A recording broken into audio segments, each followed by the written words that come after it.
અંબાજીમાં તહેવારોને લઈને યાત્રિકોનો ધસારો વધ્યો। શનિવાર અને રવિવાર રજાના દિવસે અંબાજીમાં ભક્તોની ભીડ જામી છે। યાત્રિકોની ભીડ વધતા અંબાજી હાઈવે પર ટ્રાફિક જામના દ્રશ્યો પણ સર્જાયા। ટ્રાફિકની પાર્કિંગની અપૂરતી સુવિધાને કારણે વાહન ચાલકો પરેશાન થયા। અંબાજી મંદિરના શિખર પર આજે 40 જેટલી ધજાઓ ચડાવાઈ। છેલ્લા 4 દિવસમાં 2 લાખ શ્રદ્ધાળુઓએ નિઃશુલ્ક ભોજનનો લાભ લીધો છે। वाहनों लईने पोताना वाहनों लईने यात्रिको आवता होय एटले ट्राफिकनी पण समस्या उत्पन्न थई शके ए माटे पोलीस विभागना संकलનમાં रहीने मंदिर ट्रस्ट અને પોલીસ વિભાગ દ્વારા ટ્રસ્ટના પાર્કિંગો અને પોલીસ વિભાગ દ્વારા પણ ટ્રાફિક મેનેજમેન્ટનો સુચારુ પ્રયત્ન કરવામાં આવી રહ્યો છે। મેન રોડ ઉપર વચ્ચેના જે બેરિકેડિંગ છે, વચ્ચેના જે ડિવાઈડર છે એને બેરિકેડિંગ કરીને અકસ્માત ન થાય તે માટે પણ પગલાં લેવામાં આવ્યા છે। અંબાજીની અંદર एरिया नानो छे, मेन रोड बे त्रण मेन रस्ता छे એટલે ટ્રાફિકની વધારે લોકો આવે એટલે સમસ્યા થાય।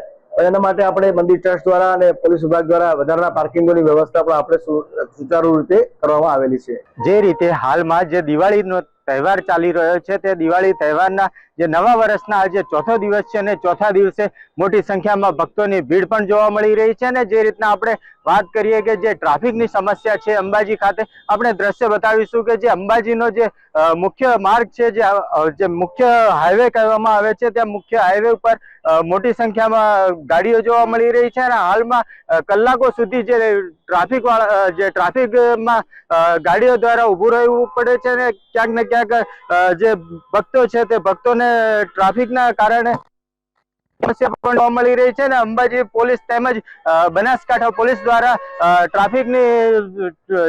ટ્રાફિક ક્યાં અટકે નહીં તેના માટે પણ સુચારુ વ્યવસ્થા કરવામાં આવી છે। ને જે મંદિર ટ્રસ્ટ દ્વારા જે પાર્કિંગો બનાવવામાં આવ્યા છે તે પાર્કિંગો પણ હાલમાં હાઉસફુલ જોવા મળી રહ્યા છે। જે રીતે આપણે વાત કરીએ કે જે અંબાજીનું ગામ નાનું છે પણ ટ્રાફિકની સમસ્યા પણ ક્યાંક ને ક્યાંક જોવા મળી રહી છે। ને જે રીતના આપણે જોયું કે જે રીતના દ્રશ્યોમાં ગાડીઓની લાંબી લાંબી લાઈનો પણ જોવા મળી રહી છે।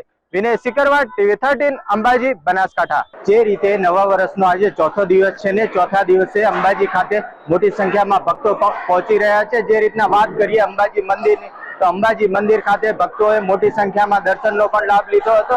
તે જ સાથે જે યાત્રિકો છે તે યાત્રિકો જે રીતના જે ધજાઓ ચડાવતા હોય છે તે ધજાઓમાં પણ મોટી સંખ્યામાં ભક્તોએ ધજા ચડાવી હતી। અંદાજે 200 થી 250 જેટલી માના શિખરે ધજા ચડાવવામાં આવી હતી। અને તે બાદ આપણે વાત કરીએ જે અંબિકા ભોજનાલય છે તે મંદિર ટ્રસ્ટ દ્વારા નિઃશુલ્ક સેવામાં જે 2 ટાઈમ ભરપેટ ભોજન યાત્રિકોને જમાડતા હોય છે। આપણે દ્રશ્ય બતાવીશું કે જે રીતના જે અંબિકા ભોજનાલય છે તે અંબિકા ભોજનાલય બે ટાઈમે જે નિઃશુલ્ક ભોજન જે જમાડતા હોય છે તેમાં પણ જે યાત્રિકો છે તે યાત્રિકોને મિષ્ટાન સાથે હાલમાં જે ભરપેટ ભોજન પણ જમાડવામાં આવી રહ્યું છે। ને જે રીતના જે યાત્રિકો છે તે યાત્રિકો મોટી સંખ્યામાં નિઃશુલ્ક ભરપેટ ભોજનનો પણ લાભ લઈ રહ્યા છે। ને હાલમાં જે વાત કરીએ કે જે રીતના જે 4 દિવસમાં યાત્રિકોએ હાલ સુધીમાં 2 થી 2.5 લાખ જેટલા ભક્તોએ માના પ્રસાદનો પણ લાભ લીધો હતો। અને જે રીતના જે યાત્રિકો છે તે યાત્રિકો હાલમાં જે રીતના જે ભોજન જમી રહ્યા છે તે નિઃશુલ્ક ભોજન જમી રહ્યા છે।